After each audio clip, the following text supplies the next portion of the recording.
الحمد لله الذي لا يفلح متعته القائلون ولا يحسن مولاد ولا يعدي حقه المجتهدون الذي لا يدركه بعد الهمم ولا يناله غوث الفتن الذي ليس لصفته حد محدود ولا عنات موجود ولا وقت معدود ولا أجل ممدود فطر الخلائق وبقدرته والنشر الرياح وبرحمته وأوصف میدان عدته أول دين معرفته وكمال معرفته التصديق به وكمال التصديق به التوحيد وكمال التوحيد هو إخلاص له النبي صفة عن كل شهادة صفة أنه غير الموصوف أنه غير الصفة فمن وصف الله سبحانه فقد قرنه فمن قرنه فقد صنعه فمن صنعه فقد جزاه فمن جزاه فقد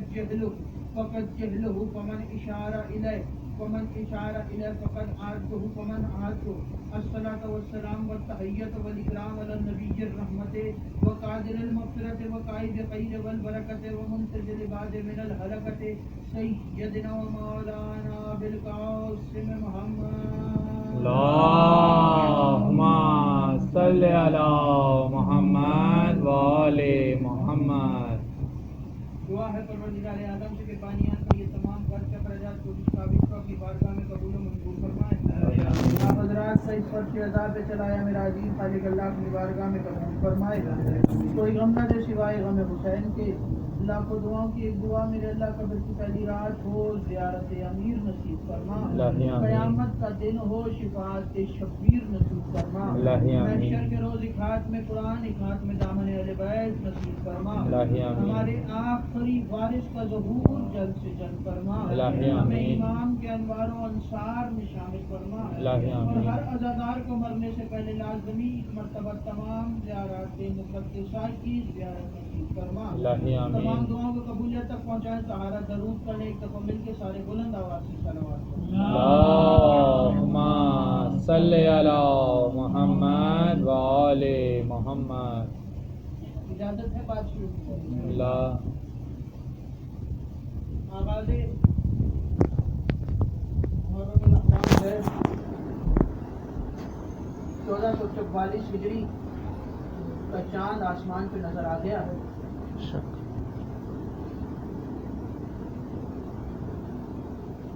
چاند کا آغاز ہے, محرم کا آغاز ہے. اور آج کی اس مجلس میں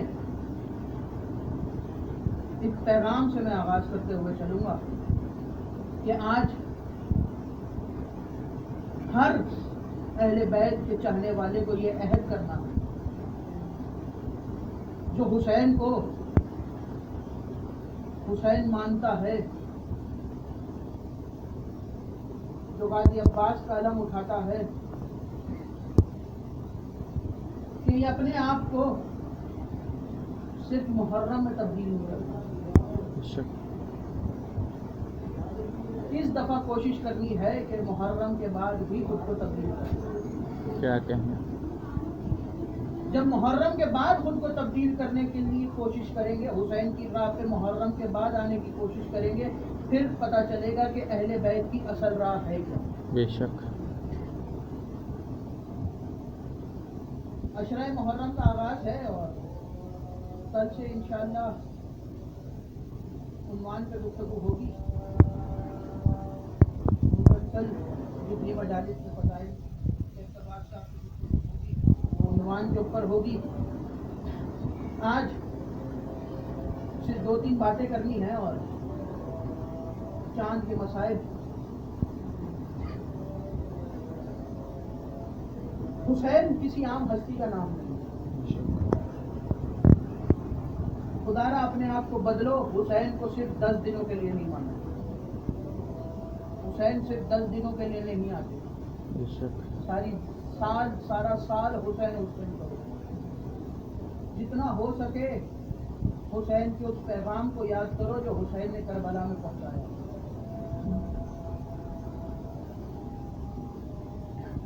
حسین نے کربلا میں کیا کچھ نہیں بتایا. دین بچانے کے لیے حسین گھر سے چلے. دین ہے کیا؟ دین اور حسین ایک ساتھ ایک ہی دسترخوان پہ ایک ہی گھر میں پلے. اسلام بھی حسین کے ساتھ ویسے ہی اس گھر میں پلتا رہا جیسے حسین پلتے رہے. ایک رات حسین اپنے بستر پر ہیں کہ اسلام کی صدا آئی کہ حسین آج صبح جب فجر کی نماز کے بعد تمہارے نانا نماز پڑھا کے فارغ ہوں تو ایک کام کرتے ہیں کہ تمہارے نانا کے حضور حاضر ہو جاتے ہیں اور نانا سے پوچھتے ہیں کہ تم میں سے اور مجھ سے تو ہم دونوں میں سے افضل کون ہے. یہ اسلام حسین سے کہہ رہا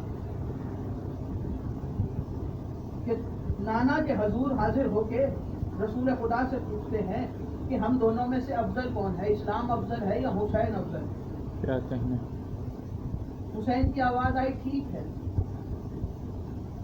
حسین اطمینان سے سو گئے.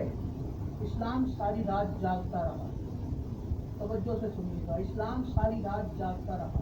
حسین اطمینان سے سو گئے. فجر کا وقت قریب آیا. حسین اپنے بستر سے اٹھے اور ماں کے حجرے میں پہنچے اور ماں کے حجرے میں پہنچنے کے بعد رات جو واقعہ ہوا ساری رات کا واقعہ بیان کیا کہ اسلام اور میرے درمیان یہ گفتگو ہوئی اور فیصلہ یہ طے پایا ہے کہ ہم دونوں میں سے افضل کون ہے. اس کا فیصلہ میرے نانا رسول خدا کرے. ماں کی دعا لے کے حسین گھر سے باہر نکلے اور مسجد میں حسین نے پہلا قدم رکھا. وہاں رسول مصلی پر ہے اور رسول نماز پڑھا رہے ہیں. اور اب حسین کے ساتھ ساتھ اسلام چلا اور حسین اور اسلام مسجد کے دروازے پہ کھڑے. حسین نے آواز دی کہ تو دیکھنا چاہتا ہے نا کہ ہم دونوں میں سے افضل کون ہے, تو پھر یہاں کھڑے ہو کے میرا انتظار کر اور دیکھتا جا کہ میرے ساتھ ہوتا کیا. اتنا کہنے کے بعد حسین نے صحابیوں کی صفوں کو چیرنا شروع کیا اور صفوں کو چیرتے چیرتے حسین وہاں پہنچے جہاں رسول مصلی پر موجود تھے اور حسین پشت نانا پر آ گئے. اسلام یہ منظر مسجد نبوی کے دروازے سے کھڑا دیکھ رہا. حسین نانا کی پشت پر آ گئے اور حسین کا منہ کعبے کی طرف نہیں صحابیوں کی طرف ہے. حسین نانا کی پشت پر آ گئے. اب رسول نے سجدے کی تسبیح کو پڑھا, 3 دفعہ پڑھا, 7 دفعہ پڑھا. جبرائیل اترا. جبرائیل نے کہا, واقعہ بچے بچے کے ذہن میں, جبرائیل نے آ کے کہا کہ اللہ کہہ رہا ہے کہ جب تک حسین اپنی مرضی سے نہ اترے تب تک سجدے کی تسبیح کو دوہراتے جاؤ اور تب تک سجدے سے سر نہ اٹھانا. 70 مرتبہ روایت کہتی ہے کہ 70 مرتبہ رسول نے سجدے کی تسبیح کو دہرایا اور جیسے ہی رسول نے 70 مرتبہ تسبیح کو دہرایا حسین پشت رسول سے اترے. حسین اترے. اسلام نے کہا, واہ حسین کیا کہنے تیرے, آج میں مان گیا کہ تو افضل ہے. حسین تو مجھ سے افضل ہے. اتنا کہنے کے بعد حسین گھر کی طرف چلے, ماں کے پہلو میں پہنچے, ماں کی گود میں بیٹھ کے ماں کو واقعہ بیان کیا مسجد کا. ماں نے پیار کیا اور پیار کرنے کے بعد کہا, بیٹا حسین جملہ سننا, بیٹا حسین نانا کو پریشان نہ کیا کرو, میرے بابا کو پریشان نہ کیا کرو, نانا کو پریشان نہ کیا کرو. ماں کے گلے سے باہیں چھڑا کے 2 قدم پیچھے ہٹے حسین اور پیچھے ہٹنے کے بعد کہا, اماں میں بھی حسین نہیں کہ اگر آج نانا نے سجدے میں 70 مرتبہ تسبیح پڑھی ہے تو ان 70 کے مرتبہ ان 70 کے بدلے میں بھی حسین نہیں اگر 72 نہ دوں, میرا نام بھی حسین نہیں اگر 72 نہ دوں. اسلام مدینے سے چلا اور چلتے چلتے اسلام شام میں پہنچ گیا. اسلام کو قید کر لیا گیا اور اتنا ظلم ہوا اسلام پر کہ اسلام نے صدا دی حسین کو, دین نے صدا دی حسین کو. دین نے کہا, حسین میں مصیبت میں ہوں مجھے بچاؤ. اسلام نے کہا, حسین میں مصیبت میں ہوں مجھے بچاؤ, میں زخمی ہوں مجھے بچاؤ. کیونکہ شام والوں نے اسلام کو زخمی کر دیا اور اب حسین نے اسلام بچانے کا ارادہ کیا اور حسین اسلام بچانے کے لیے سب سے پہلے 26 رجب کو